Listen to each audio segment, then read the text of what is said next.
Les rues de la ville défilaient, tandis que Solène Lefebvre serrait plus fort son portfolio en cuir usé contre sa poitrine. 23 emails de refus en 2 semaines.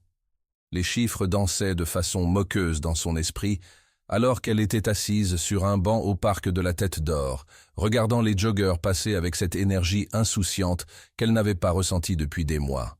Son téléphone vibra. Margot, sa meilleure amie depuis l'université. « Dis-moi que tu as de bonnes nouvelles, » répondit Solène, sa voix trahissant son épuisement. « C'est possible. À quel point es-tu désespérée ?» Solène rit amèrement. « Et c'est toujours. Il y a cet homme fortuné. Il se remet d'un accident. Rien de grave, mais il a besoin de quelqu'un pour l'aider dans ses tâches quotidiennes. Les repas, organiser son espace, lui tenir compagnie. Le salaire est considérable. » Le cœur de Solène s'accéléra.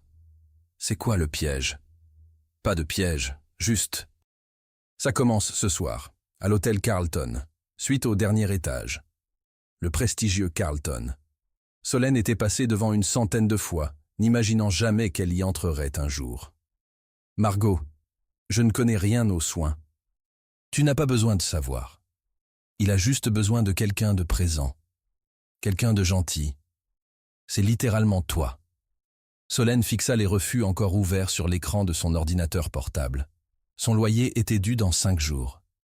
Son compte d'épargne affichait exactement 247 €. À quelle heure? 19 h. Suite 4200. Il s'appelle Théodore Beaumont. Le hall de l'hôtel Carlton brillait de marbre et d'accents dorés. Solène se sentait distinctement déplacée dans sa simple robe bleu marine alors que l'ascenseur montait silencieusement jusqu'au 42e étage. Son reflet la fixait depuis les portes polies, des yeux bruns écarquillés d'incertitude, des cheveux auburn attachés à la hâte. Qu'est-ce que je fais? L'ascenseur sonna. Les portes s'ouvrirent pour révéler un couloir privé avec une seule porte. Elle frappa, ses phalanges faisant à peine un bruit contre le bois lourd. Entrez. La voix était plus profonde qu'elle ne s'y attendait.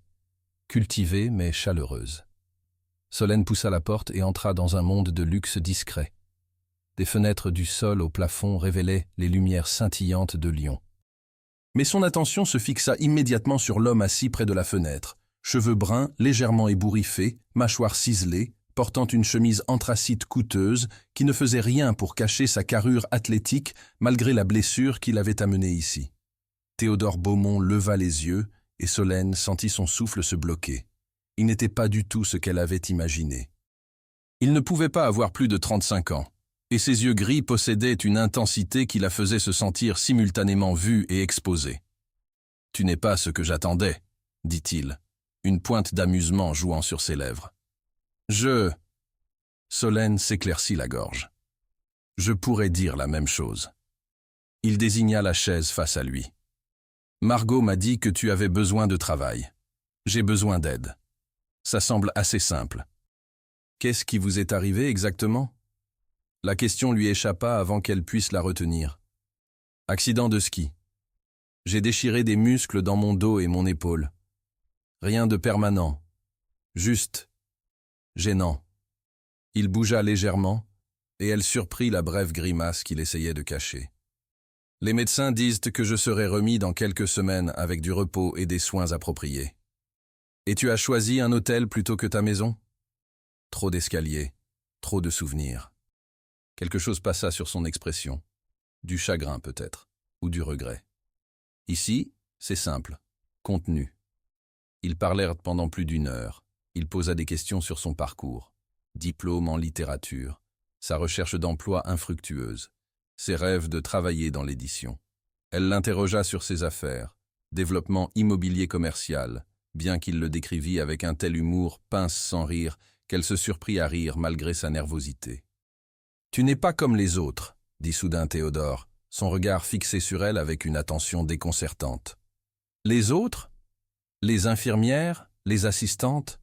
Elles me regardent toutes comme si j'étais fait de verre, ou comme un chèque de paie. Toi, tu me regardes comme une personne. » Solène sentit la chaleur monter à ses joues. « Tu es une personne. Merci de l'avoir remarqué. » La conversation coula naturellement après cela, confortable d'une manière qui les surprit tous les deux. Théodore commanda un repas en chambre, filets mignons et légumes rôtis, et insista pour qu'elle mange avec lui. Ils discutèrent de livres, de films préférés, de souvenirs d'enfance. Solène se surprit à oublier que c'était censé être un travail. Alors que la nuit s'approfondissait et que les lumières de la ville brillaient plus fort en contrebas, Théodore se leva avec précaution. « Je devrais me coucher. Demain commence tôt. »« Bien sûr. As-tu besoin de quelque chose ?» Il hésita à la porte de la chambre. « En fait, il y a une chose. Mais je déteste demander. Qu'est-ce que c'est ? J'ai besoin de me doucher, mais avec mon épaule. » Il détourna le regard, la mâchoire serrée d'embarras. « Je n'arrive pas à atteindre correctement pour me laver. L'infirmière a démissionné hier parce que j'étais trop fier pour demander de l'aide. Mais si je ne garde pas la blessure propre… » Le cœur de Solène commença à s'emballer. « Tu veux que je t'aide ? Je comprendrai si tu préfères ne pas. Je peux essayer moi-même. » « Non. » Le mot sortit plus ferme qu'elle ne l'avait voulu. « Je veux dire… c'est bon. C'est pour ça que je suis là, non ? Pour aider. » Ses yeux rencontrèrent les siens. La gratitude et quelque chose d'autre, quelque chose d'électrique, passant entre eux. « Je te laisse un moment, » dit-elle doucement. Seule dans le salon de la suite, Solène pressa ses paumes contre ses joues brûlantes. C'était professionnel, clinique. Elle pouvait faire ça. Qui essaies-tu de convaincre ? Solène ? Sa voix l'appela depuis la salle de bain.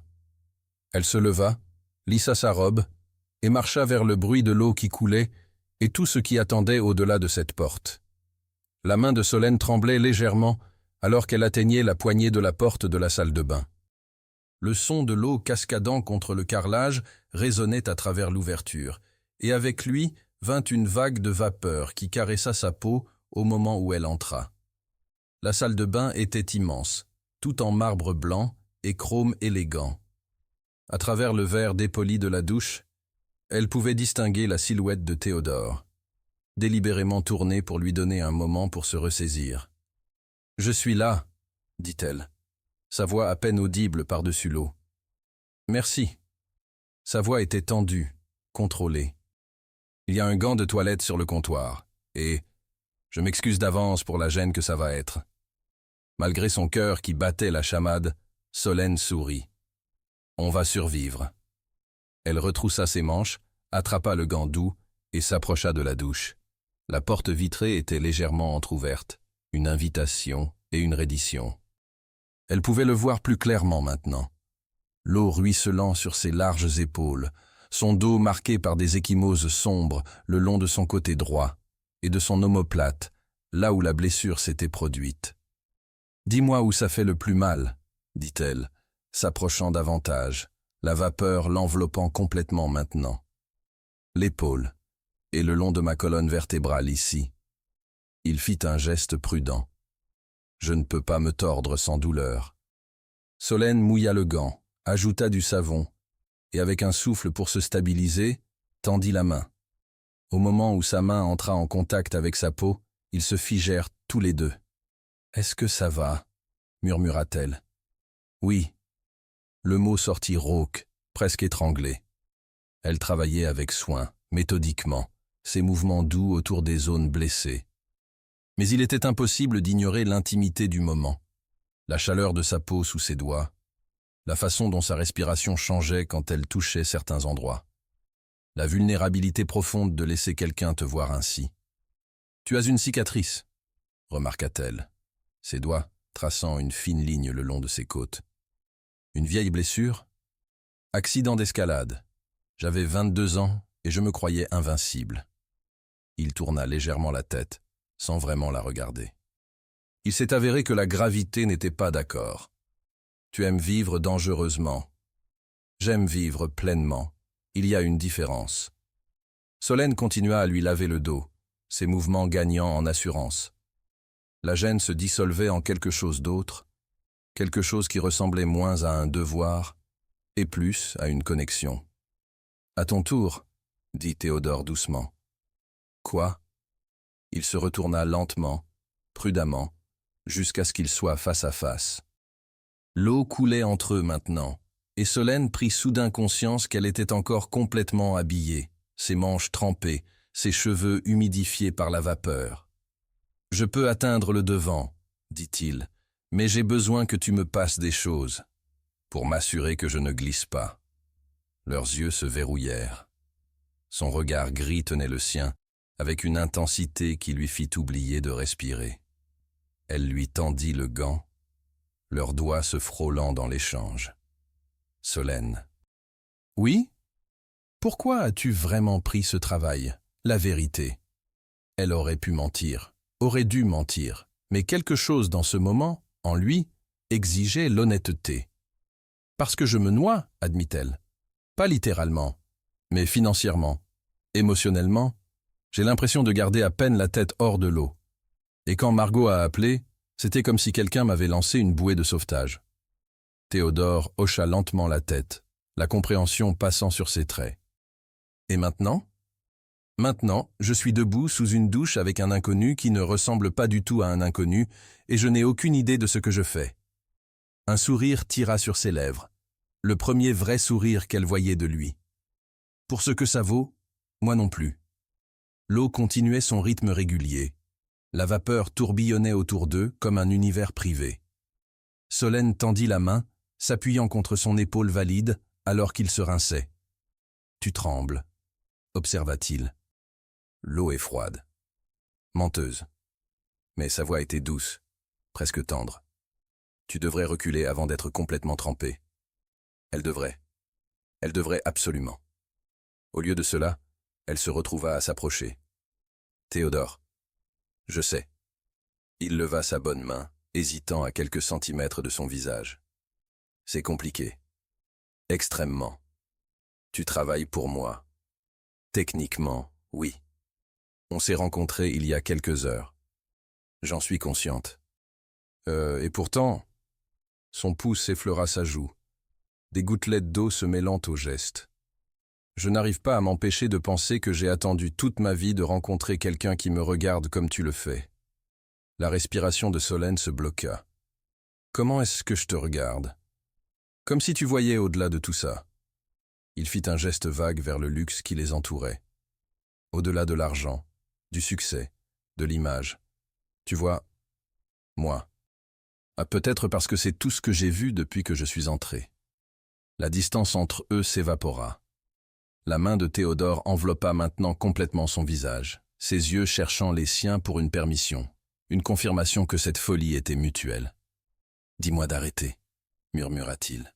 « Je ne peux pas. » « Pourquoi pas ? » ?»« Parce que je ne veux pas que tu arrêtes. » Il se pencha lentement, lui donnant toutes les occasions de se retirer. Mais Solène se dressa sur la pointe des pieds, le rencontrant à mi-chemin. Leurs lèvres se touchèrent, hésitantes d'abord, testant, goûtant. Puis plus profondément, plus urgente. Son bon bras s'enroula autour de sa taille, la tirant contre lui malgré la blessure, malgré l'eau, malgré toutes les raisons logiques pour lesquelles c'était une terrible idée. Les mains de Solène trouvèrent ses cheveux, son corps pressé contre le sien, alors que le baiser s'approfondissait en quelque chose qui semblait à la fois nouveau et douloureusement familier. Quand ils se séparèrent enfin, tous deux respirant fort, elle posa son front contre sa poitrine. « C'est dingue, » murmura-t-elle. « Complètement fou, » acquiesça-t-il, ses lèvres contre ses cheveux. « Reste quand même. Je suis censé prendre soin de toi. C'est ce que tu fais. » Il releva son menton, ses yeux impossiblement doux. « Plus que tu ne le sais. » Ils restèrent là un long moment, l'eau devenant enfin froide, la réalité commençant à filtrer de nouveau. Solène recula à contre-cœur.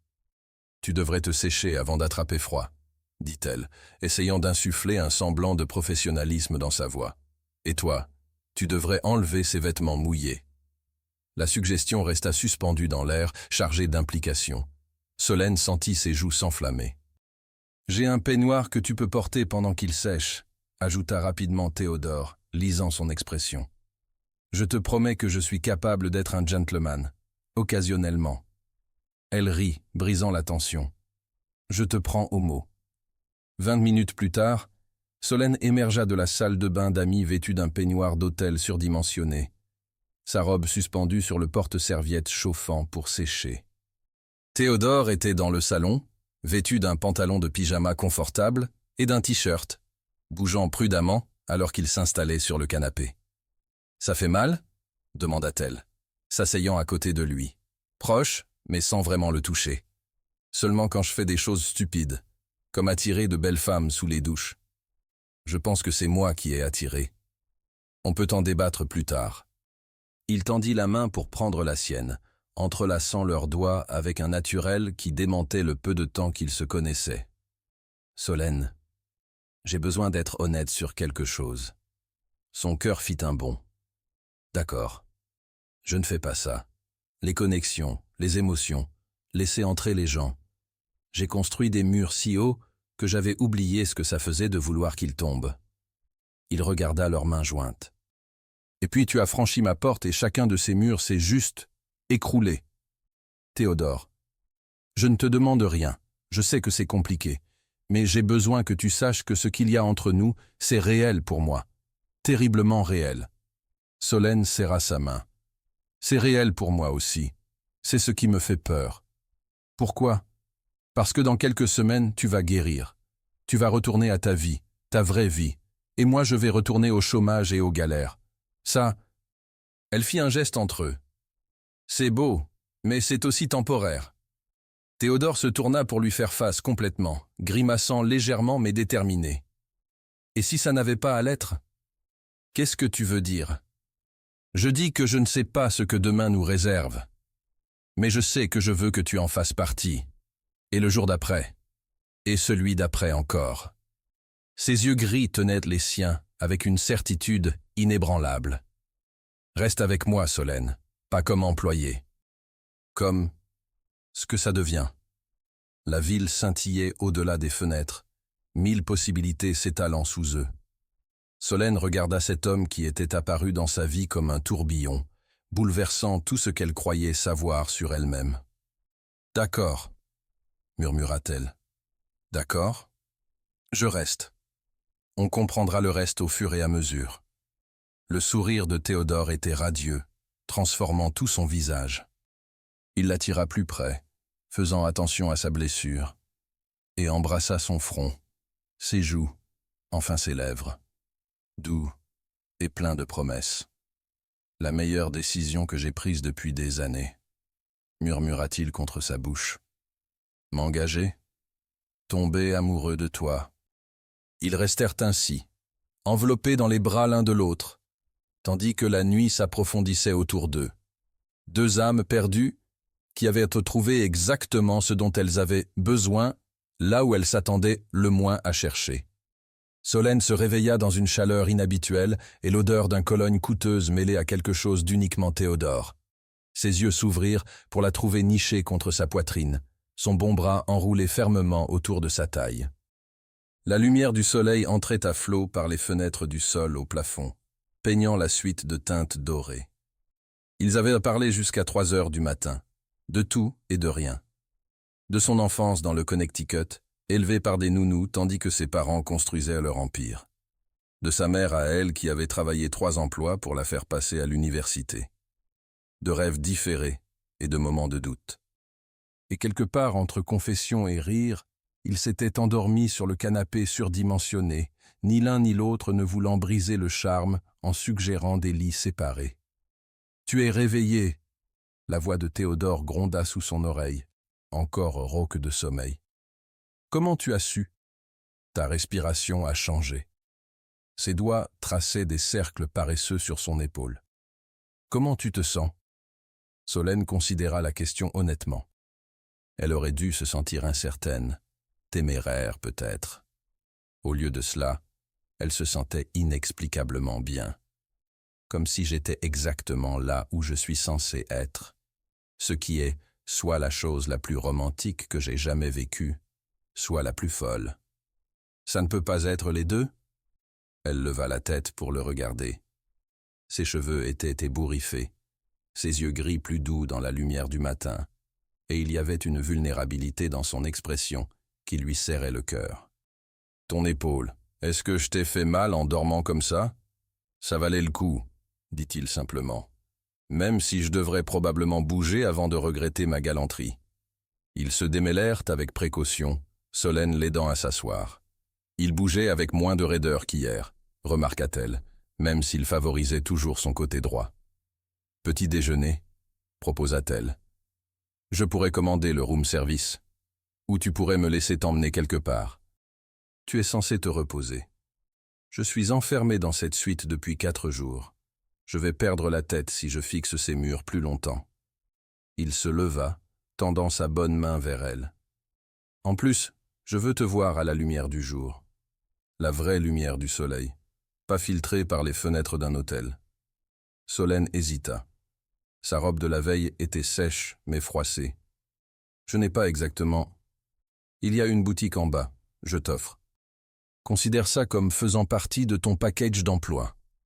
Théodore, je ne peux pas te laisser m'acheter des vêtements. Tu peux, et tu vas le faire. Parce que sinon tu vas passer toute la matinée mal à l'aise. Et je ne pourrai pas profiter de te regarder découvrir le meilleur pain perdu de Lyon. » Ses yeux pétillaient de malice. « À moins que tu ne préfères porter le peignoir de l'hôtel pour le petit déjeuner. » Elle lui lança un coussin décoratif qu'il attrapa d'une main avec un sourire triomphant. 1 heure plus tard, Solène se tenait devant le miroir de la boutique, se reconnaissant à peine. La vendeuse avait choisi une robe d'été crème fluide qui la faisait paraître à la fois élégante et décontractée. Ses cheveux auburn, qu'elle avait rapidement tressés, captaient la lumière d'une façon qui les transformait de simplement bruns en cuivre bruni. « Parfaite !» dit Théodore derrière elle, et la révérence dans sa voix la fit se retourner.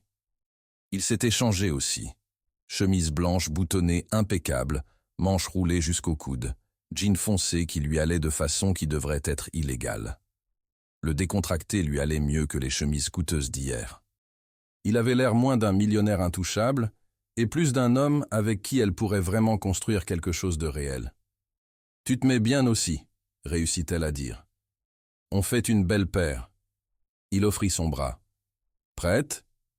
Ils sortirent dans le matin lyonnais animé et Solène sentit le changement immédiatement. En dehors de la bulle protectrice de l'hôtel, il n'était que 2 personnes naviguant sur des trottoirs bondés, esquivant des banlieusards tenant leur café, riant quand ils faillirent entrer en collision avec une femme promenant 3 chiens de race. « Par ici !» Théodore la guida dans une rue latérale, puis dans un petit café niché entre une librairie et un fleuriste. Chez Jean-Luc, le secret le mieux gardé de la ville. Le café était intime, avec peut-être 10 tables et des murs tapissés de photographies vintage de Lyon. Un homme plus âgé avec une magnifique moustache rayonna quand il vit Théodore. « Monsieur Beaumont, vous nous avez manqué. Et qui est cette charmante compagnie ?»« Jean-Luc, voici Solène Lefebvre. Solène, voici Jean-Luc Moreau, gardien de secrets culinaires, et mon plus vieil ami à Lyon. » Jean-Luc baisa la main de Solène avec un charme d'un autre temps.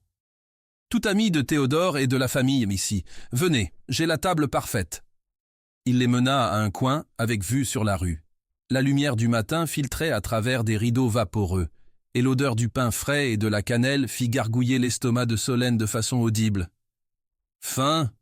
taquina Théodore. « Affamé. On n'a jamais vraiment dîné hier soir. »« Non. On a été distrait par des choses plus importantes. » Son pied trouva le sien sous la table, le simple contact envoyant de la chaleur à travers tout son corps. Jean-Luc revint avec du café, riche, noir, parfait, et promit que leur nourriture arriverait sous peu. En attendant, Solène regarda Théodore interagir avec le patron du café, voyant encore une autre facette de lui. Ici, il n'était pas l'homme d'affaires intimidant, ni le millionnaire blessé. Il était juste un homme qui aimait clairement ce petit café français et était aimé en retour. « Tu viens souvent ici ?» demanda-t-elle quand Jean-Luc disparut dans la cuisine. « Chaque dimanche matin depuis 8 ans, jusqu'à l'accident. » Il remua son café distraitement. Jean-Luc a été la première personne que j'ai rencontrée quand j'ai emménagé à Lyon. J'avais 24 ans, terrifié, essayant de prouver que je pouvais réussir sans le nom de ma famille. Je suis entré ici complètement perdu, et il m'a nourri, a écouté mes grands projets, et m'a dit que j'allais changer le monde. Tu l'as cru ? Pas une seconde. Mais je suis revenu le dimanche suivant et le suivant. Finalement, j'ai commencé à y croire moi-même. Leur nourriture arriva. Pain perdu saupoudré de sucre glace, baies fraîches et crème si épaisse qu'on pouvait à peine la verser. Solène prit une bouchée et comprit pourquoi Théodore avait insisté. « C'est incroyable, » dit-elle la bouche pleine. « Je te l'avais dit. » Il la regardait manger avec un plaisir non dissimulé. « Tu as du sucre glace sur le nez. »« Non, pas du... » Elle tendit la main et il attrapa sa main. « Laisse-moi. » Il se pencha à travers la table, son pouce effaçant le sucre avec une tendresse qui rendait le simple geste monumental. Sa main s'attarda sur sa joue, et soudain le café animé s'estompa. Il n'y avait que deux, suspendus dans un moment qui semblait voler au temps lui-même. « Je veux tout savoir sur toi, » dit Théodore doucement. « Chaque détail, chaque histoire, chaque cicatrice et secret et rêve que tu as jamais eus. Ça pourrait prendre du temps. J'espère que ça prendra toute une vie. » La respiration de Solène se bloqua. « Théodore, on se connaît depuis moins de 24 heures. Je sais. Crois-moi, je sais combien ça semble dingue. J'ai bâti toute ma carrière sur des risques calculés, une planification soigneuse, une réflexion stratégique. » Il entrelaça ses doigts aux siens. « Mais rien chez toi ne semble calculé. C'est comme enfin me réveiller après avoir marché en somnambule pendant toute ma vie. Je ressens la même chose. C'est ce qui me terrifie. » Solène baissa les yeux vers leurs mains jointes. Et si ce n'était que l'adrénaline, la proximité? Et si dans une semaine, on réalisait que tout ça n'était qu'une belle erreur? Alors on saura. Mais et si ce n'est pas le cas? Et si c'est le vrai truc et qu'on le laisse filer parce qu'on avait trop peur de lui faire confiance? Avant que Solène puisse répondre, Jean-Luc revint avec plus de café et un sourire entendu. « Le jeune amour, » dit-il avec un soupir nostalgique. « Ça me rappelle ma Claire. On s'est rencontrés un mardi, mariés un samedi. Tout le monde disait qu'on était fous. »« Combien de temps avez-vous été mariés ?» demanda Solène. « 52 belles années avant qu'elle ne parte. » Les yeux de Jean-Luc s'embuèrent. « Chaque jour, j'ai remercié Dieu d'avoir été assez fou pour suivre mon cœur. Ne gaspillez pas de temps à avoir peur, ma chérie. La vie est trop courte et l'amour trop rare. » Il les laissa avec cette sagesse, et Solène sentit des larmes lui piquer les yeux. Théodore serra sa main. « Je ne te demande pas de m'épouser demain, » dit-il doucement. « Je te demande juste de donner une vraie chance à ça, nous. Sans retenue, sans mur, sans « et si ». Juste voir où ça mène. » Solène regarda dans ses yeux, voyant l'espoir et la vulnérabilité mêlés à la détermination. Elle pensa au refus, aux galères, à la solitude qui avait défini sa vie depuis si longtemps. Et puis elle pensa à ce qu'elle avait ressenti en se réveillant dans ses bras, en sécurité, vue, chérie. « D'accord, » murmura-t-elle. « D'accord. Sans retenue, on voit où ça mène. » Le sourire de Théodore aurait pu illuminer toute la ville. Il porta sa main à ses lèvres, embrassant ses phalanges avec une révérence qui fit trébucher son cœur. « Merci de prendre un risque sur moi. Merci de valoir le risque. » Ils terminèrent le petit déjeuner dans une conversation confortable, apprenant les manies de l'autre, comment Solène mangeait toujours les baies en premier, comment Théodore prenait son café noir, mais seulement après avoir ajouté du sucre puis l'avoir retiré. « C'est une question de rituel, » insistait-il. Comment elle avait voulu être écrivaine depuis l'âge de 7 ans? Comment il avait monté sa première entreprise à 16 ans en vendant des meubles faits main? En quittant le café, Jean-Luc les étreignit tous les deux. « Tu me la ramènes, oui? Je veux voir cette histoire d'amour se dérouler. » Dehors, Théodore attira Solène près de lui, attentif à sa blessure mais incapable de résister à la tenir. « On va où ensuite? » « Honnêtement, peu m'importe.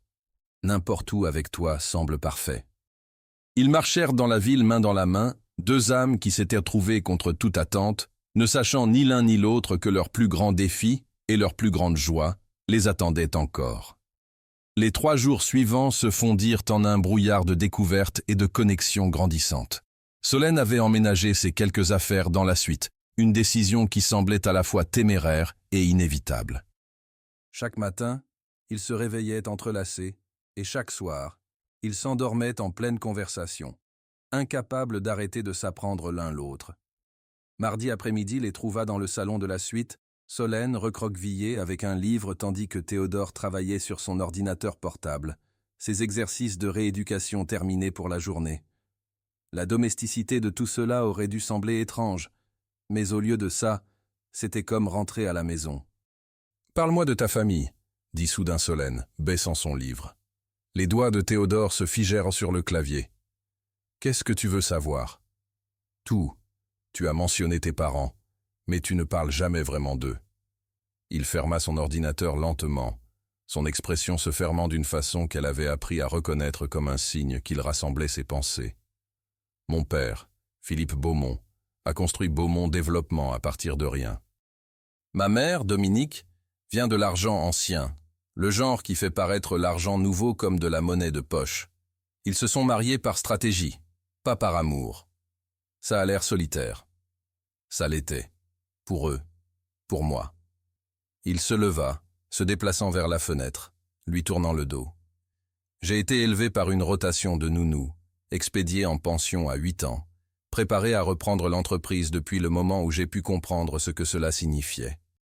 Chaque choix concernait les affaires, l'héritage, le nom des Beaumont. » Solène se leva et le rejoignit à la fenêtre, glissant sa main dans la sienne. « C'est pour ça que tu as créé ta propre entreprise au lieu de rejoindre l'entreprise familiale. J'avais besoin de prouver que j'étais plus qu'un nom, plus qu'un héritier d'un trône que je n'avais jamais demandé. » Sa mâchoire se serra. « Mon père a appelé ça de la rébellion. Il a dit que je jetais tout ce qu'il avait construit. On ne s'est pas parlé depuis 6 ans. Je suis désolé. Ne le sois pas. M'éloigner était la meilleure décision que j'ai jamais prise, jusqu'à maintenant. » Il se tourna pour lui faire face, ses yeux gris intenses. « Te rencontrer, ça a pris la première place. » Avant que Solène puisse répondre, le téléphone de Théodore vibra avec insistance sur la table basse. Il y jeta un œil et grogna. « Un problème ?» demanda-t-elle. « Mon associé, Mathieu. Il appelle depuis ce matin. » Théodore prit le téléphone, fronçant les sourcils en regardant l'écran. « L'accord de Singapour s'effondre. J'aurais dû être là en personne, mais avec la blessure... Tu peux gérer ça à distance ? Peut-être. Mais ça voudrait dire des conférences téléphoniques, des nuits tardives, beaucoup de stress. » Il la regarda avec des excuses. « Pas exactement l'évasion romantique que je t'avais promise. » Solène prit son visage dans ses mains. « Je ne me suis pas inscrite pour une évasion. Je me suis inscrite pour toi, tout toi. Ça inclut l'homme d'affaires brillant qui a bâti un empire avant 35 ans. Ai-je mentionné que tu es extraordinaire ? Pas depuis 1 heure, tu faiblis. » Il l'embrassa alors, profondément et lentement, jusqu'à ce que le téléphone vibre à nouveau avec une telle insistance qu'ils durent se séparer en riant. « Réponds, » l'encouragea Solène. « Je vais faire du café et prétendre comprendre le développement immobilier international. » L'appel dura 2 heures. Solène regarda Théodore se transformer sous ses yeux.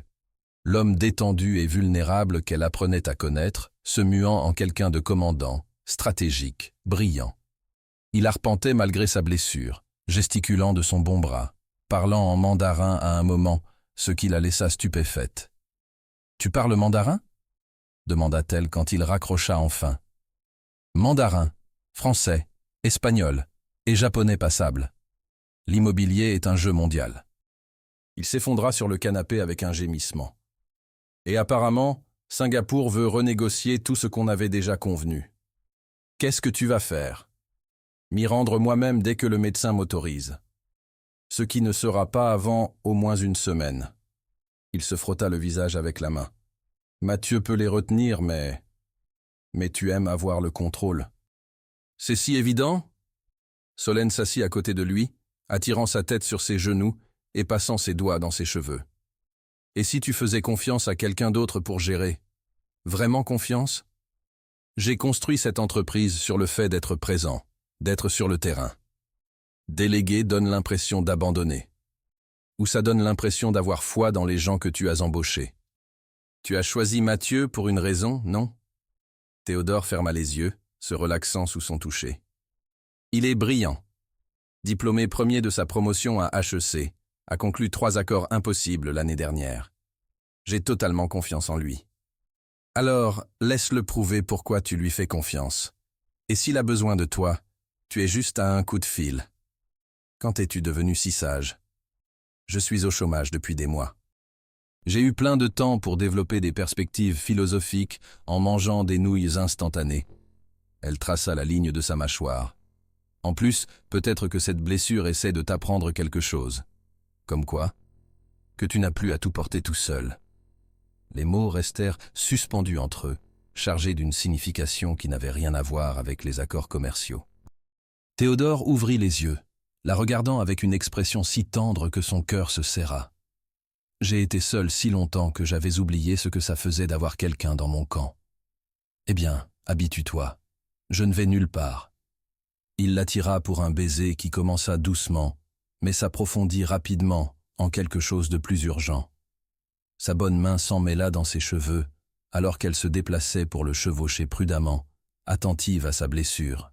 « Solène », souffla-t-il contre ses lèvres, « tu me rends la réflexion très difficile. » « Bien, arrête de réfléchir. J'essaie d'être un gentleman ici. Je ne me souviens pas avoir demandé un gentleman. » Son rire était bas et rauque. « Tu vas causer ma perte, tu le sais. » Quelle façon de partir.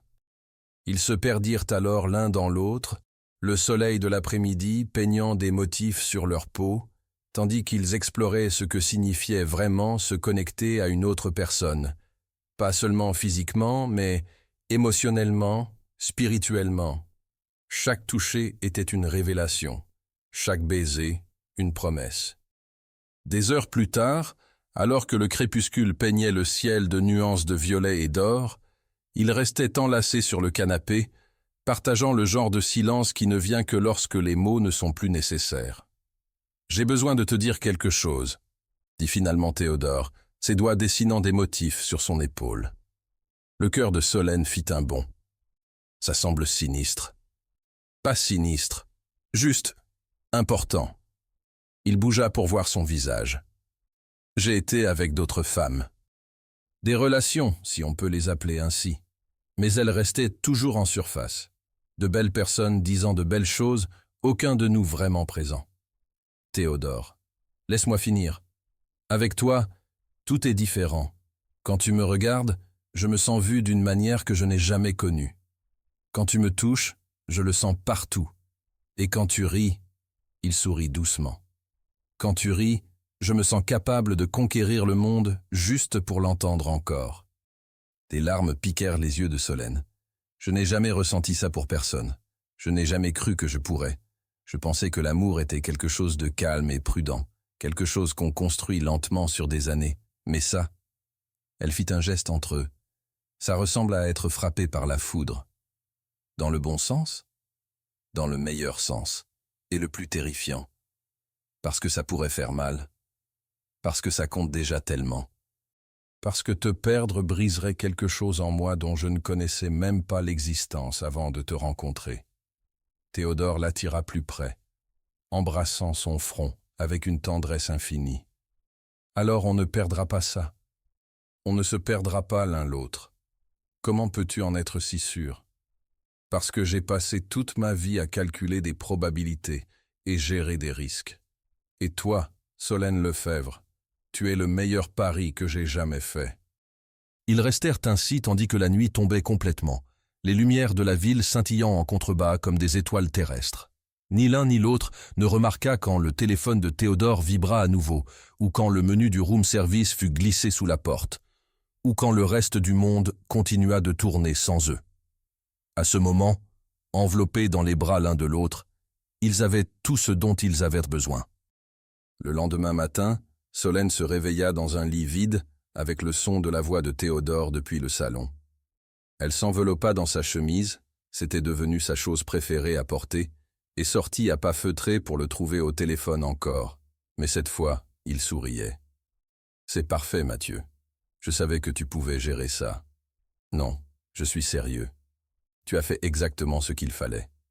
Je me connecterai ce soir, mais je fais entièrement confiance à ton jugement. » Il raccrocha. et se retourna pour trouver Solène qui l'observait. Singapour est de retour sur les rails. Tu as délégué. J'ai délégué. Et le monde ne s'est pas écroulé. Développement personnel. Je suis si fier. Il l'attira dans ses bras, la faisant tournoyer malgré la douleur persistante dans son épaule. Tu sais ce que ça veut dire? Quoi? Je suis libre.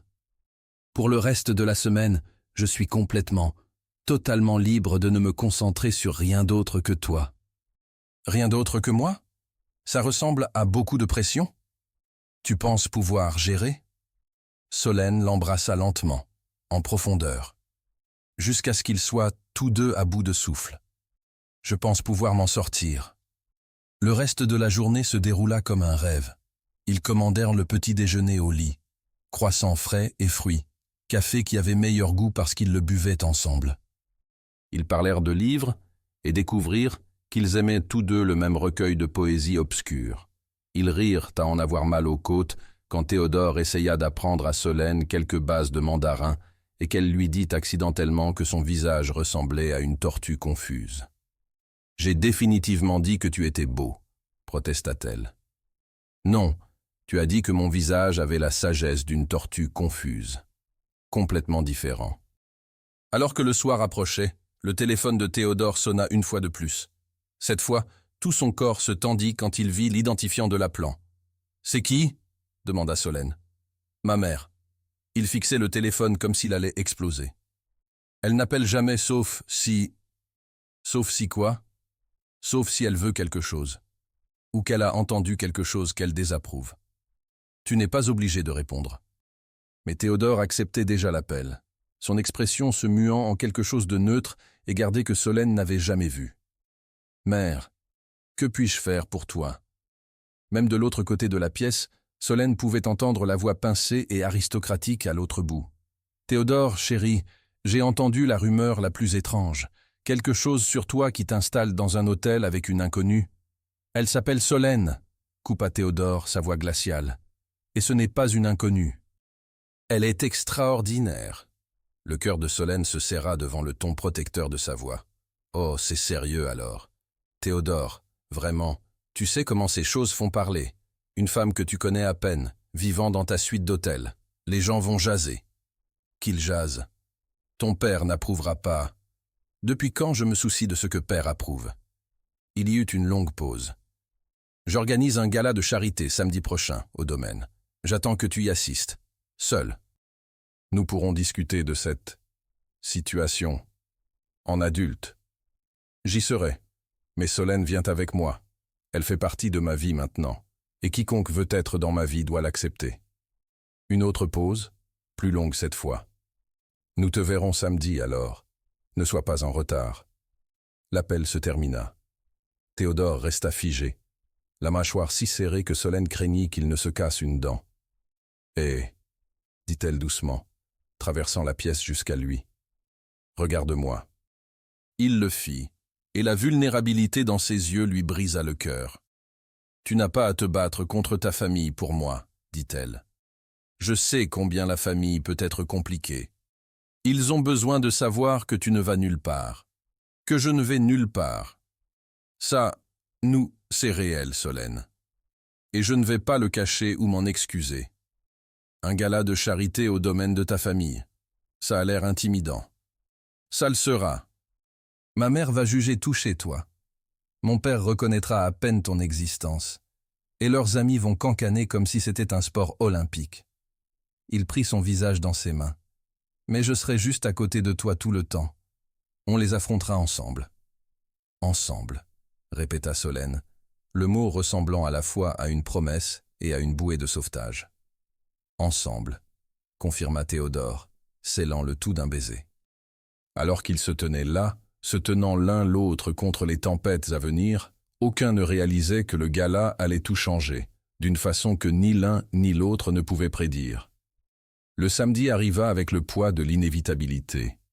Solène se tenait devant le miroir en pied dans la chambre de la suite, reconnaissant à peine la femme qui la regardait. La robe sur laquelle Théodore avait insisté pour l'acheter était un chef-d'œuvre, de la soie vert émeraude profond, qui faisait ressortir des éclats verts dans ses yeux bruns, avec un décolleté élégant plutôt que provoquant, et une jupe fluide qui lui donnait l'impression de porter de la lumière d'étoiles liquides. « Tu es à couper le souffle », dit Théodore depuis le pas de la porte, et la révérence dans sa voix la fit se retourner. Il était dévastateur dans un smoking noir classique, ses cheveux bruns parfaitement coiffés, la blessure à son épaule maintenant suffisamment guérie pour qu'il ne bouge qu'avec une légère raideur. Mais c'étaient ses yeux qui la capturèrent, gris et intenses, emplis de fierté et de quelque chose de plus profond qui lui faisait fléchir les genoux. « Je suis terrifié », admit-elle. « Moi aussi. » Il traversa la pièce jusqu'à elle, prenant ses mains dans les siennes. « Mais on est terrifiés ensemble, ce qui rend les choses mieux, d'une certaine façon. Et s'ils me détestent, alors ce sont des imbéciles. En plus, la seule opinion qui compte est la mienne, et je suis complètement, désespérément amoureux de toi. » Les mots restèrent suspendus entre eux. C'était la première fois que l'un d'eux le disait à voix haute, même s'ils l'avaient tous deux ressenti depuis des jours. Les yeux de Solène se remplirent de larmes. « Tu m'aimes ?» Désespérément. Entièrement. De façon que je ne savais pas possible. Il essuya une larme qui s'échappait sur sa joue. « Je sais que c'est rapide, je sais que c'est fou. Mais je ne peux plus prétendre ressentir quoi que ce soit, de moins que d'être complètement consumé par toi. Je t'aime aussi, » murmura Solène. « Tellement que ça me fait peur. » Théodore l'embrassa alors, doux et tendre, et plein de promesses. « Quoi qu'il arrive ce soir, souviens-toi de ça. Souviens-toi de nous. Toujours. » Le domaine des Beaumont était exactement ce que Solène avait imaginé, et d'une certaine façon encore plus intimidant. Situé sur 10 hectares, sur la côte d'Azur, le manoir était tout en colonnes blanches et jardins tentaculaires, avec des fontaines qui coûtaient probablement plus que la maison de la plupart des gens. Des voitures bordaient l'allée circulaire, Bentley, Rolls-Royce, des véhicules qu'elle ne pouvait même pas nommer, mais savaient valoir plus que ses études universitaires. « Dernière chance de t'enfuir !» murmura Théodore alors que leur chauffeur ouvrait la porte. « Pas question.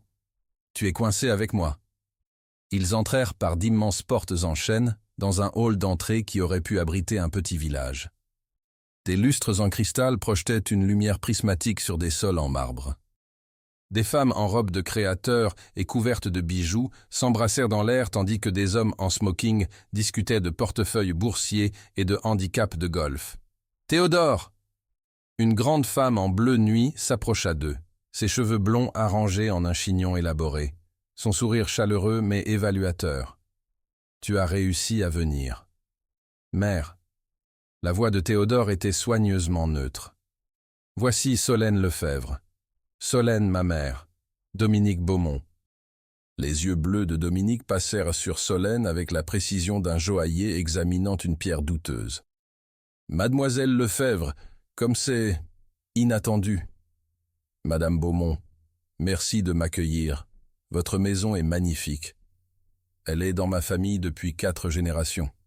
Certaines choses valent la peine d'être préservées. » L'implication resta lourde dans l'air. « Théodore, ton père est dans le bureau. Il aimerait un mot avant le dîner. » Plus tard. « Je veux d'abord présenter Solène aux autres. » Théodore. « Plus tard, mère. » Il guida Solène loin d'elle, sa main ferme sur le bas de son dos.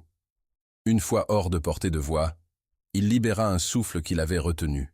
« C'était mieux que prévu, » dit-il. « Ta mère vient de me comparer à quelque chose de jetable. Je sais, ignore-la. Elle teste tout le monde. C'est sa version d'une personnalité. » L'heure suivante fut un tourbillon de présentations. Des associés d'affaires qui regardaient Solène comme un puzzle qu'ils ne pouvaient résoudre. Des femmes de la haute société qui souriaient avec leur bouche, mais pas leurs yeux. Quelques personnes vraiment gentilles qui l'accueillirent chaleureusement, y compris Mathieu, l'associé de Théodore, et sa femme Raphaël, qui prit Solène à part.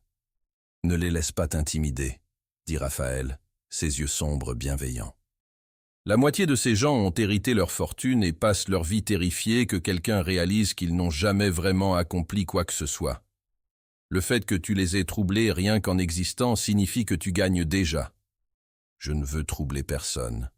Je veux juste être avec Théodore. Alors tu as déjà ce qui compte. Tout le reste n'est que du bruit. Le dîner fut servi dans une salle à manger pouvant accueillir 50 personnes. Solène se retrouva entre Théodore et un gentleman plus âgé qui passa 20 minutes à expliquer pourquoi les crypto-monnaies étaient à la chute de la civilisation.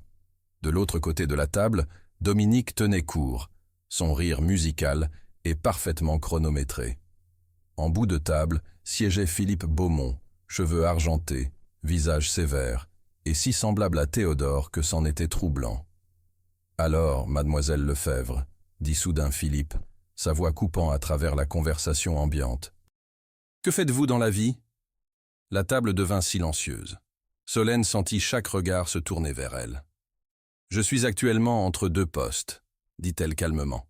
« J'ai un diplôme en littérature, et j'espère percer dans l'édition. »« Ah, une artiste !»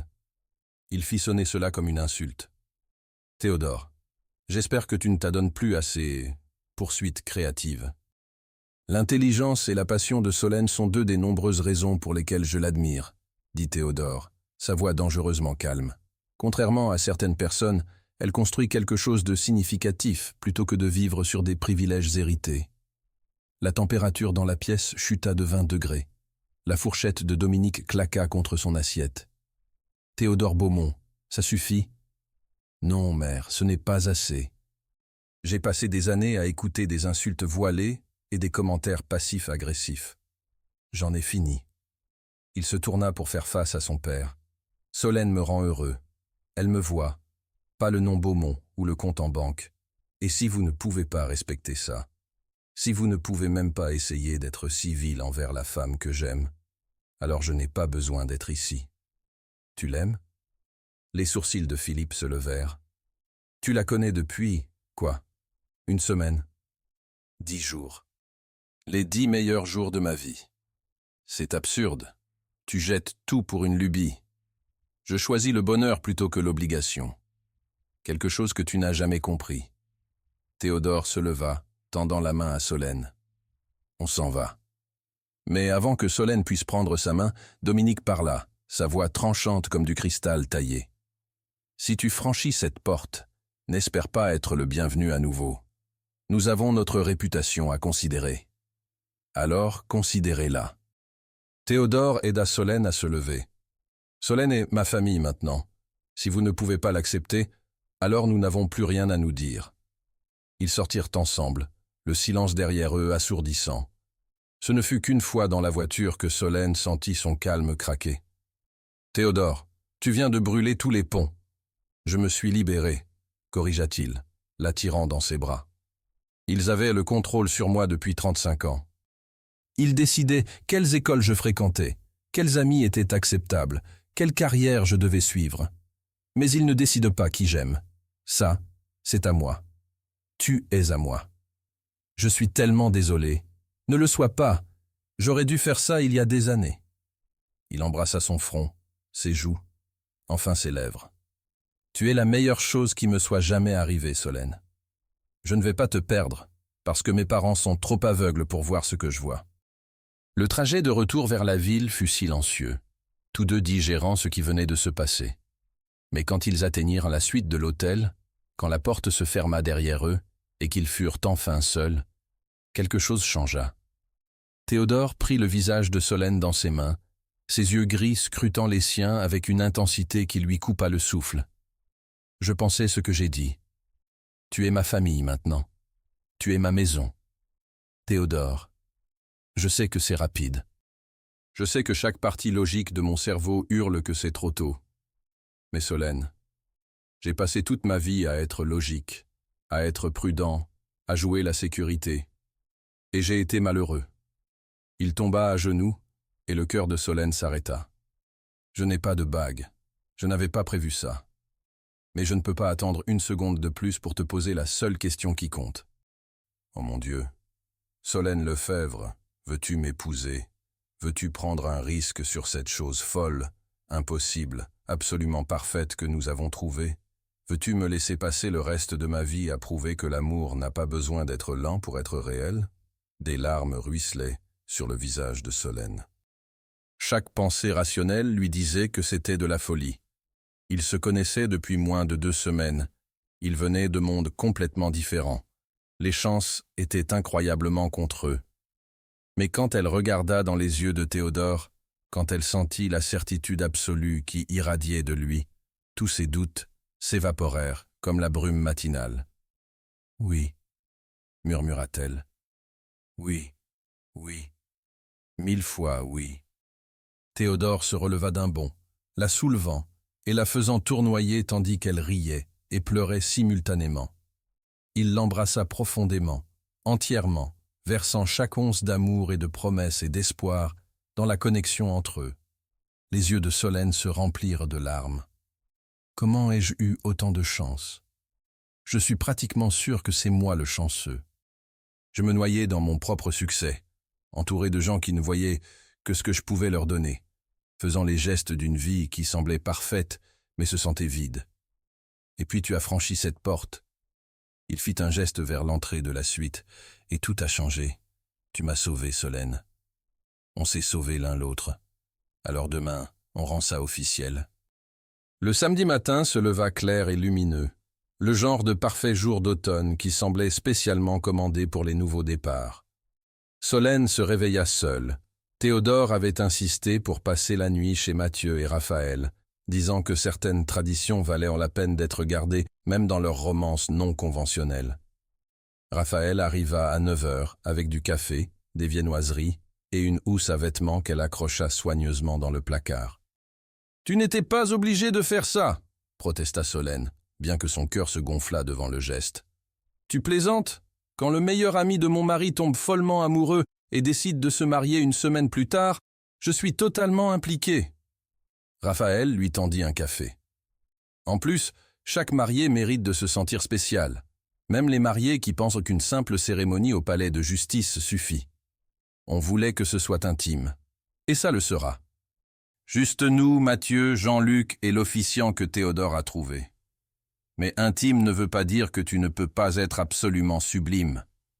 Raphaël ouvrit la housse pour révéler une robe qui fit halter Solène. Elle était simple mais exquise, de la dentelle crème sur de la soie, avec des manches longues et une jupe fluide qui s'arrêtait juste en dessous du genou. Élégante, intemporelle, parfaite. « Raphaël, je ne peux pas. » « Tu peux et tu vas le faire. Considère ça comme un cadeau. » Chaque femme mérite de se sentir comme une princesse le jour de son mariage, même si le mariage a lieu dans un café français, avec 6 personnes présentes. Solène l'étreignit avec force. « Merci pour tout, pour avoir été gentille quand tu n'avais pas à l'être, pour accepter cette folie. Ma chérie, quand tu sais, tu sais. J'ai su que Mathieu était celui qu'il me fallait après notre 2e rendez-vous. Je l'ai épousé 3 mois plus tard. Ma famille pensait que j'avais perdu la tête. » Raphaël sourit. « La meilleure décision que j'ai jamais prise. Parfois le cœur sait des choses que le cerveau met trop de temps à comprendre. » 2 heures plus tard, Solène se tenait devant chez Jean-Luc, sa main tremblant légèrement, alors qu'elle serrait un simple bouquet de roses blanches que Raphaël avait mystérieusement produit. À travers la vitrine, elle pouvait voir Théodore parler avec Mathieu, les 2 hommes en costume parfaitement taillés. Même d'ici, elle pouvait voir l'énergie nerveuse dans la posture de Théodore, la façon dont il n'arrêtait pas de vérifier sa montre. « Il est terrifié que tu changes d'avis », murmura Raphaël à côté d'elle. « Jamais », souffla Solène. « Alors, allons rendre cet homme le plus heureux de Lyon. » Jean-Luc avait transformé le café en quelque chose de magique. Des fleurs blanches ornaient chaque surface, des bougies vacillaient sur les tables, et une douce musique classique s'échappait de haut-parleurs cachés. L'espace qui avait été témoin de leur premier vrai rendez-vous se préparait maintenant à être témoin de leur mariage. Quand Solène entra, Théodore se retourna, et le regard sur son visage faillit la faire tomber à genoux. Ses yeux s'écarquillèrent, son souffle se bloqua, et pendant un moment il la fixa simplement comme si elle était la réponse à chaque prière qu'il avait jamais murmurée. « Magnifique !» articula-t-il silencieusement, et elle sentit le mot résonner dans son âme. L'officiante, une femme au visage bienveillant dans la 60aine, sourit chaleureusement, tandis que Solène prenait sa place aux côtés de Théodore. Sa main trouva la sienne immédiatement, leurs doigts s'entrelaçant avec une aisance devenue naturelle. « Mes chers amis, » commença l'officiante, « nous sommes réunis aujourd'hui pour célébrer l'union de Théodore et Solène. Bien que leur histoire d'amour soit jeune en années, il est clair pour tous ceux qui les connaissent que ce qu'ils partagent est profond, vrai et absolument digne d'être célébré. » Solène entendait à peine les paroles traditionnelles, trop concentrée sur le visage de Théodore, sur la façon dont son pouce traçait des cercles sur sa main, sur l'amour qui irradiait de lui par vagues. « Théodore, avez-vous des vœux que vous aimeriez partager ?» Il s'éclaircit la gorge, sa voix rauque d'émotion. « Solène, il y a 2 semaines j'étais convaincu que j'avais tout compris. J'avais le succès, la richesse, une vie soigneusement construite qui semblait parfaite de l'extérieur. Mais j'étais seul d'une façon que je ne reconnaissais même plus. Et puis tu es apparue, belle, brillante, voyant à travers chaque mur que j'avais construit. Et soudain, tout ce que je croyais savoir sur moi-même est devenu hors de propos. » Les larmes ruisselaient sur le visage de Solène, tandis qu'il continuait. « Tu m'as appris que l'amour n'est pas quelque chose à calculer ou planifier. Ce n'est pas sûr, ni logique, ni pratique. C'est terrifiant et exaltant, et ça vaut absolument tous les risques. Je promets de passer le reste de ma vie à prouver que je suis digne du cadeau que tu m'as fait. Je promets de te choisir chaque jour, à chaque instant, aussi longtemps que je respirerai. Je promets d'être ton partenaire, ton champion, ta maison. Je t'aime, Solène Lefebvre, avec tout ce que je suis et tout ce que je serai jamais. » « Solène ?» encouragea doucement l'officiante. Solène prit une respiration tremblante, regardant dans les yeux gris de Théodore et voyant son avenir entier s'y refléter. « Théodore, je suis venu dans cette chambre d'hôtel désespéré et effrayé, convaincu que je ne faisais que survivre un jour de plus dans une vie qui semblait trop petite pour les rêves que je portais. Je ne m'attendais pas à te trouver. Je ne m'attendais pas à trouver ça, un amour si grand qu'il me terrifie et me complète dans le même souffle. » Elle serra ses mains, s'ancrant à lui. « Tu me vois? Pas qui je suis censé être ou qui je pense devoir être, mais exactement qui je suis, défauts, peurs, rêves et tout. Tu me rends plus courageuse, plus forte, plus moi-même que je ne l'ai jamais été. Je promets de t'aimer farouchement, de me tenir à tes côtés à travers chaque défi, de rire avec toi et pleurer avec toi, et construire une vie avec toi qui soit désordonnée et belle et absolument nôtre. Je promets de faire confiance à cette chose folle, impossible, parfaite que nous avons trouvée. Je t'aime, Théodore Beaumont, de tout mon cœur. » « Les alliances ?» demanda l'officiante. Mathieu s'avança, présentant 2 simples anneaux de platine. Théodore avait insisté pour les choisir ensemble plus tôt dans la semaine, et Solène aimait leur simplicité élégante. Pas de diamants, pas d'ornements, juste du métal solide et durable qui durerait toute une vie. « Théodore, répétez après moi, par cette alliance, je m'unis à toi. Par cette alliance, je m'unis à toi. » Il glissa l'anneau à son doigt, ses mains stables malgré l'émotion brillant dans ses yeux. « Solène, par cette alliance, je m'unis à toi. Par cette alliance, je m'unis à toi. » Ses mains tremblaient, en plaçant l'anneau à son doigt, mais Théodore les stabilisa, son toucher l'ancrant. « Par les pouvoirs qui me sont conférés, je vous déclare maintenant, mari et femme. » « Théodore, vous pouvez embrasser la mariée. » Théodore n'hésita pas. Il attira Solène près de lui et l'embrassa avec une passion et une tendresse qui firent applaudir et acclamer la petite assemblée, Mathieu, Raphaël et Jean-Luc. Quand ils se séparèrent enfin, tous deux riaient à travers leurs larmes. « Madame Beaumont » murmura Théodore contre son front. « Monsieur Beaumont » répondit-elle, adorant la sonorité de ces mots. Jean-Luc fondit sur eux avec du champagne, et le plus magnifique gâteau de mariage que Solène ait jamais vu. 3 étages de délicates pâtisseries françaises, décorées de fleurs fraîches. « Je savais, » dit Jean-Luc, rayonnant vers eux deux. « Dès ce premier matin, je savais que vous étiez faits l'un pour l'autre. L'amour reconnaît l'amour, voyez-vous. » Ils célébrèrent pendant des heures, le petit groupe emplissant le café de rires et d'histoires. Mathieu les régala de récits des premiers jours de Théodore construisant son entreprise. Il a dormi au bureau pendant 2 semaines d'affilée une fois, convaincu que s'il rentrait chez lui, les contrats s'effondreraient. Raphaël partagea des histoires de sa propre romance éclair, faisant que Solène se sentait moins seule dans leur chronologie non conventionnelle. Alors que le soir tombait et que les bougies brûlaient plus bas, Théodore attira Solène sur le petit espace dégagé que Jean-Luc avait créé, l'enveloppant de ses bras tandis qu'un doux jazz jouait. « Heureuse » murmura-t-il dans ses cheveux, délirieusement. « Et toi ?» Je ne savais pas qu'un tel bonheur existait. Il recula pour la regarder. « Tu sais quel est le meilleur ?»« Quoi ? Ce n'est que le commencement. On a toute une vie de jours devant nous, des bons jours, des jours difficiles, des jours ordinaires, des jours extraordinaires. Et je vais passer chacun d'entre eux avec toi. » Chacun d'entre eux, acquiesça Solène, posant sa tête contre sa poitrine et écoutant le battement régulier de son cœur.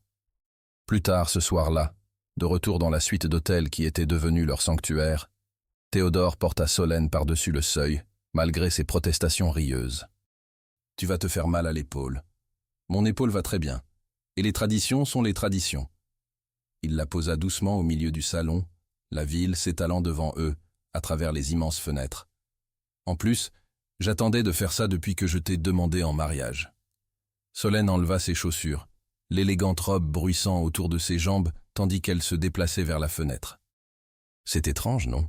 Il y a 2 semaines, j'étais une personne complètement différente, vivant une vie complètement différente. Tu regrettes quelque chose ?» Théodore la rejoignit, en roulant ses bras autour de sa taille par derrière. « Pas une seconde. C'est terrifiant combien tout peut changer en si peu de temps, mais c'est aussi miraculeux. » Elle se retourna dans ses bras pour lui faire face. « Je t'ai trouvé. Contre toute attente, de la façon la plus inattendue, j'ai trouvé exactement ce que je ne savais pas que je cherchais. On s'est trouvé l'un l'autre, corrigea-t-il. J'étais aussi perdu que toi. Je le cachais juste mieux derrière des costumes coûteux et des transactions commerciales. Qu'est-ce qui se passe maintenant ? Demanda Solène. On ne peut pas vivre dans cet hôtel éternellement. Non, mais on peut vivre où on veut. Ensemble. Les yeux de Théodore s'illuminèrent d'excitation. J'y ai réfléchi. Et si on trouvait un endroit à nous ? Pas mon appartement, pas hérité de la famille, mais quelque chose qu'on choisit ensemble, quelque chose qui devient notre maison. J'adorerais ça. Et tes rêves d'édition, on va les réaliser. J'ai des contacts dans l'industrie. Laisse-moi passer quelques coups de fil. Théodore, je ne veux pas que tu me donnes juste un travail. Ce n'est pas ce que je fais. Je vais t'obtenir des réunions avec des gens qui comptent. Ce que tu fais de ces réunions dépend entièrement de toi. Mais tu mérites la chance de poursuivre ta passion, et je peux ouvrir des portes. Ce que tu fais une fois qu'elles sont ouvertes, c'est ton talent, ton travail acharné, ton génie. Solène l'embrassa doucement. Ai-je mentionné que tu es incroyable ? Pas depuis 5 minutes. Tu faiblis vraiment. Ils rirent, et le son emplit la suite de chaleur. Plus tard, alors qu'ils gisaient enlacés au lit, Théodore traçait des motifs paresseux sur l'épaule de Solène. « Parle-moi de l'avenir, » dit-il doucement. « Qu'est-ce que tu vois ?» Solène y réfléchit, peignant des images avec des mots dans l'obscurité. « Je vois une maison avec de grandes fenêtres et un jardin où on peut prendre notre café le matin. Je vois des livres partout, les tiens sur les affaires et l'architecture, les miens sur la littérature et la poésie. Nos goûts se mélangent jusqu'à ce qu'on ne se souvienne plus à qui appartient quoi. Je vois des rires et des disputes et des réconciliations, apprenant les rythmes et les manies de l'autre. Peut-être un jour, si on a de la chance, je vois des enfants, de petits humains avec tes yeux et mon entêtement. Ça semble parfait. Qu'est-ce que tu vois, toi ? Dans chaque vision de mon avenir, je te vois. Tout le reste n'est que détail. » Il embrassa sa tempe. Même si je dois admettre, l'idée de mini-Solène courant partout semble plutôt incroyable. Des mini-Théodore seraient terrifiants. De petits hommes d'affaires en costume négociant pour avoir du dessert supplémentaire. Nos enfants n'auraient aucune chance. Entre ton intelligence et ma détermination, ils conquérèrent le monde ou nous rendraient complètement fous. Probablement les deux. Ils tombèrent dans le silence, confortables dans le calme, dans la certitude qu'ils avaient du temps, tout le temps du monde, pour construire l'avenir qu'ils imaginaient. Dehors, la ville bourdonnait de vie, des millions d'histoires se déroulant simultanément. Mais à l'intérieur de leur suite, il n'y avait qu'une seule histoire qui comptait, deux âmes qui s'étaient retrouvées contre toute attente et avaient choisi l'amour plutôt que la peur, la connexion plutôt que l'isolement, l'éternité plutôt que l'éphémère. Solène? Merci. Pourquoi? Pour avoir pris un risque sur un millionnaire cassé dans une chambre d'hôtel, pour voir au-delà de l'argent et des murs jusqu'à la personne en dessous. Pour m'aimer quand j'avais oublié comment m'aimer moi-même. Sa voix se brisa légèrement. Pour être mon miracle. Solène se tourna pour lui faire face, prenant son visage dans ses mains. Tu n'as jamais été cassé, Théodore. Tu attendais juste quelqu'un qui pouvait voir le tableau complet. Et merci de m'avoir choisi, de te battre pour nous, d'être assez courageux pour tout ressentir au lieu de te cacher derrière la logique et la peur. Je t'aime, Madame Beaumont. Je t'aime aussi, Monsieur Beaumont. Aujourd'hui, demain, toujours. Ils s'embrassèrent, scellant la promesse qu'ils avaient faite quelques heures plus tôt, et tandis que le sommeil les réclamait enfin tous les deux, ils restèrent enroulés l'un autour de l'autre, deux cœurs battant à l'unisson, deux vies entrelacées, deux âmes, enfin chez elles. 6 mois plus tard. La maison de ville dans le quartier de la Croix-Rousse était tout ce dont ils avaient rêvé et plus encore. 3 étages de caractère et de charme, avec un jardin que Solène avait déjà rempli de fleurs, et de grandes fenêtres qui laissaient entrer des flots de lumière dorée. Le bureau de Théodore occupait le 3e étage, tandis que le cabinet de Solène, rempli de livres et de la machine à écrire que Théodore lui avait offerte pour leurs premiers mois ensemble, s'était installé dans un coin cosy au 2e. Solène était assise à son bureau, révisant le manuscrit sur lequel elle travaillait depuis des semaines. Elle avait décroché un poste d'assistante éditoriale dans une prestigieuse maison d'édition. Théodore avait fait l'introduction, mais elle avait brillé à l'entretien et obtenu le poste par son propre mérite. Le salaire n'était pas extravagant, mais elle n'en avait pas besoin. Ce qui comptait, c'était le travail, la joie d'aider à faire naître des histoires. « Le dîner est prêt », appela Théodore d'en bas, et Solène sourit devant la normalité domestique de tout cela. Ils mangèrent sur la terrasse arrière, regardant le soleil se coucher sur leur jardin, parlant de leur journée, sa dernière découverte de manuscrit, son nouveau projet de développement. C'était ordinaire et extraordinaire à la fois, exactement ce dont ils avaient tous deux eu besoin. « J'ai croisé Mathieu aujourd'hui », dit Théodore, remplissant leur verre de vin. Il a demandé si on regrettait le mariage rapide, vu comment tout le monde nous avait prévenu que c'était trop tôt. Qu'est-ce que tu lui as dit? Que t'épouser était la décision la plus intelligente que j'ai jamais prise, et que le seul regret que j'ai est de ne pas t'avoir trouvé plus tôt. Il tendit la main à travers la table, entrelaçant leurs doigts. Est-ce qu'il avait tort? Tu as des regrets? Solène regarda leurs mains jointes, l'anneau de platine qui était devenu aussi naturel que de respirer, l'homme qui avait transformé son monde entier en quelques jours et continuait de la choisir chaque matin. Pas un seul, dit-elle fermement. Ça, nous, c'est tout ce que je ne savais pas que j'avais besoin. Chaque aventure, chaque moment calme, chaque défi qu'on a affronté ensemble n'a fait que prouver qu'on a fait le bon choix. Dame, même quand je brûle le dîner, surtout quand tu brûles le dîner, ça veut dire que tu essaies. Même quand tu voles toutes les couvertures, je ne les vole pas, je les redistribue plus efficacement. Ils rirent, le son se répandant dans le jardin et dans l'air du soir. À l'intérieur de la maison, leur vie attendait, désordonnée et belle, difficile et gratifiante, imparfaite et absolument à eux. Théodore se leva, attirant Solène debout et dans ses bras. Ils dansèrent ensemble, sans musique, se déplaçant sur un rythme que seul pouvait entendre. « Danse avec moi », murmura-t-il. « Toujours », répondit-elle, et le pensait de chaque fibre de son être. Alors que les étoiles commençaient à apparaître dans le ciel s'assombrissant, alors que la ville bourdonnait autour d'eux, alors que le monde continuait de tourner sur son axe, Théodore et Solène se tenaient serrés l'un contre l'autre, deux personnes qui avaient pris le plus grand pari de leur vie et avaient gagné tout ce qui comptait. Leur histoire d'amour avait commencé avec le désespoir et un coup de téléphone, avec une suite d'hôtels et une épaule blessée, avec la vapeur et la vulnérabilité et le courage de tout ressentir, plutôt que rien. Elle avait défié la logique et les probabilités, avait survécu au rejet familial et au scepticisme de la société, était devenue plus forte avec chaque jour qui passait. Et maintenant, 6 mois plus tard, alors qu'ils se tenaient dans leur jardin sous les étoiles naissantes, ils savaient avec une certitude absolue que ce n'était que le commencement. Leurs plus grandes aventures les attendaient encore. Des enfants à élever, des rêves à poursuivre, des défis à surmonter, des triomphes à célébrer. Mais quoi qu'il arrive, ils l'affronteraient ensemble, toujours ensemble, pour toujours. Fan.